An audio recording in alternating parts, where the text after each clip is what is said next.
The title and the thumbnail to this video are not an exaggeration, I promise you that.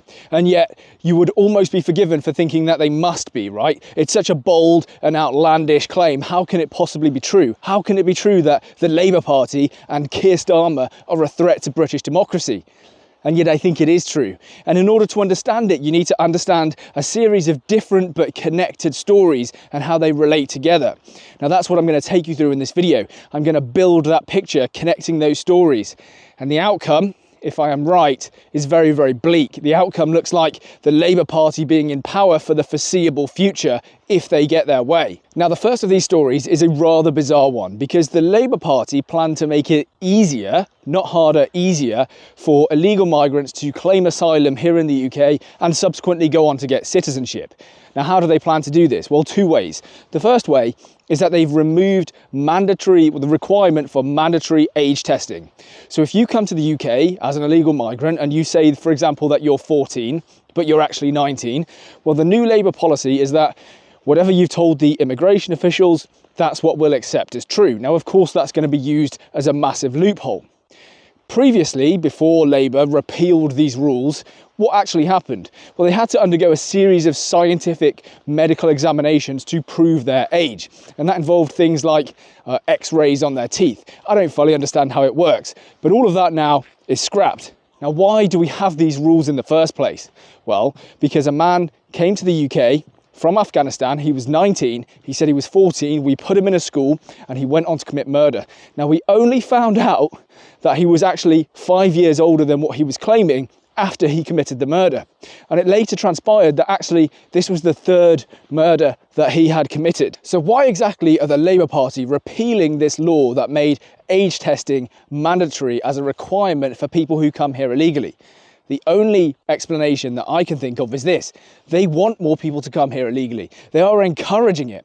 Now, this isn't the only way that they're doing so, because they're also repealing some other laws in order to make it more tempting for people to come here illegally. They're repealing a law which previously existed because the Tories brought it in, that banned anyone who came here illegally from ever being granted citizenship. Let me read from the Telegraph. The small print of the legislation reveals the government will repeal swathes of previous Tory law, the Illegal Migration Act, which was only voted through Parliament in 2023. That act included a provision which meant that almost everyone who entered the country illegally was ineligible for settled status and ultimately citizenship. So what you have now is this very bizarre situation in which the Labour Party are clearly incentivising more people to come here illegally, and they're trying to create a pathway towards those people having citizenship. Very strange. Let's just look, and this will make your blood boil and curdle this morning as it did with mine. My jaw dropped open, actually, when I read this headline. This is the front page of the Sunday Telegraph. Wait for this. We talk a lot about illegal migration on this programme. The Prime Minister, here's his brilliant new idea. He's going to ease the rules for illegal migrants. What? Yes, let me just tell you about this. Labour is watering down border laws designed to block illegal migrants from attaining citizenship, and also is going to stop them forcing them to submit to scientific age checks. By now, you've probably put two and two together, because what comes with citizenship?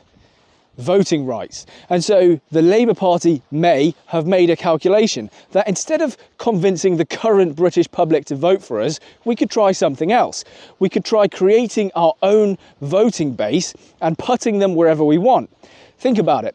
These people who've just come here illegally and been granted citizenship by the Labour Party, who are they going to vote for? Well, they're not going to vote for the Reform Party, they're not going to vote for the Homeland Party, and nobody is going to vote for the Tories. They're almost certainly going to vote for Labour. But a few 100,000 people by itself is not going to sway an entire election unless it's particularly tight. There's something else you have to do, and you have to place these people in the right areas, in the right constituencies. So you have to find constituencies that could go to Labour, could go to Reform, and then add a few thousand extra Labour voters into that constituency. And that will make a huge difference. Most MPs only win their seats by a few hundred or a few thousand votes. So this is enormous. And yes, It is the government who decides where these people go and live. Of course, they don't have their own house.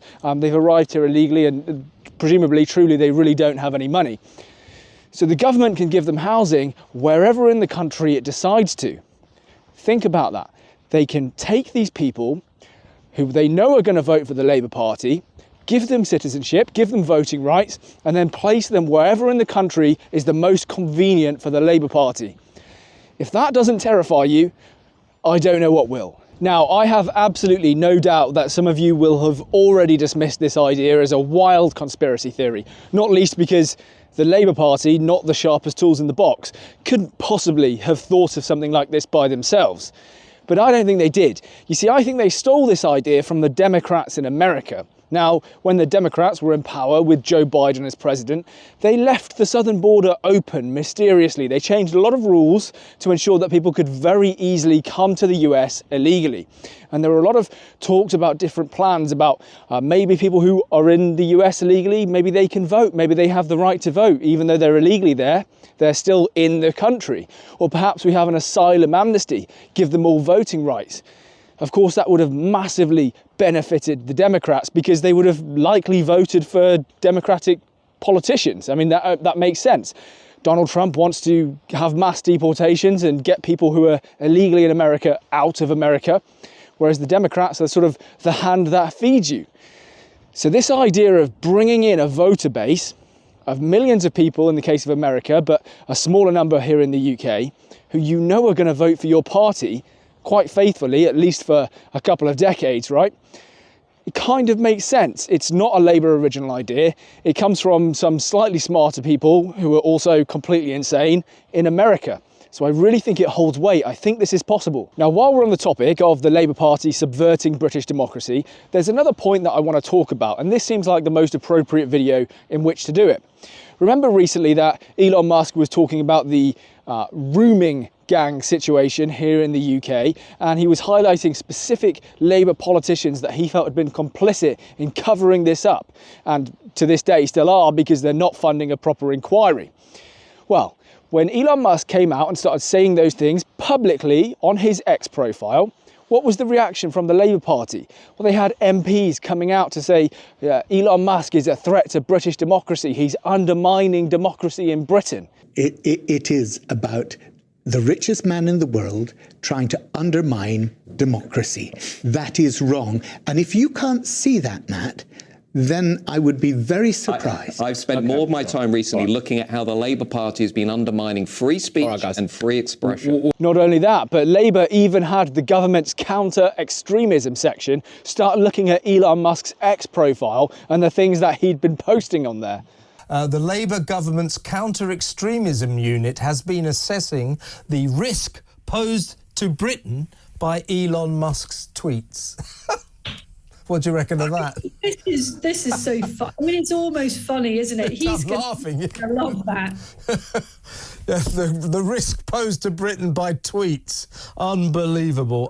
And if you remember, there was even a rumour that Elon Musk was going to donate $100 million to the Reform Party, before he fell out with Nigel Farage, that is. The government went into absolute meltdown. They started talking endlessly about how foreign billionaires shouldn't be involved in UK politics. But you see, this is really interesting to me, because when Elon Musk says these things publicly and holds these politicians to account publicly, that's a threat to democracy. But Keir Starmer having a private meeting with Bill Gates or BlackRock, or taking donations from George Soros-backed foundations, that's all okay. You see, when foreign billionaires get involved privately and the public aren't allowed to see what they're saying, somehow that's all absolutely fine. But if a foreign billionaire says publicly what he thinks, so that all of the British people can see it and assess it for themselves, that's a threat to democracy. Think about this. We have no idea what was said between Keir Starmer and Bill Gates. But what we do know is that Bill Gates is one of the largest farmland owners, ranch owners in the United States. He might be the largest, although that might actually be the Chinese government. That's a topic for another video. But we know that Bill Gates is very interested in buying farmland. He has a private meeting with Keir Starmer, and a few days later, the Labour government, well, they announced massive crippling taxes on farmers. That, to me, is very suspicious. That private meetings with billionaires is far more damaging to British democracy, and the unseen influence, the things that we can't see, the private little conversations in back rooms where people have come in through the back door and they don't even have a photo opportunity to officially announce that they're here and they're talking to our leaders.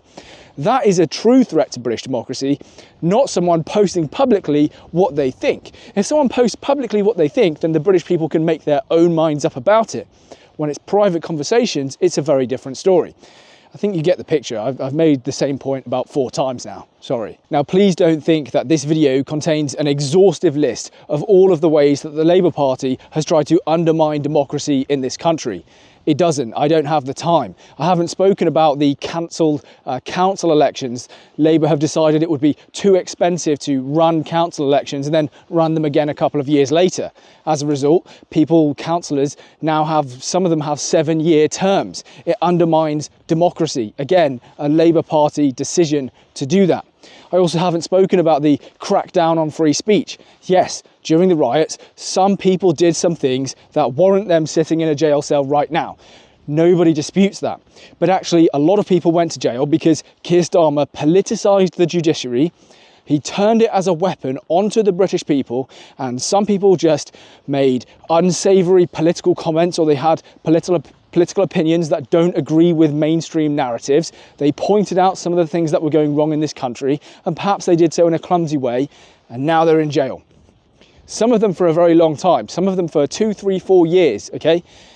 That is absolutely shocking, and that does undermine democracy. Once you stop people from expressing their own views, once you crack down on free speech in that way, you also crack down on thought and ideas.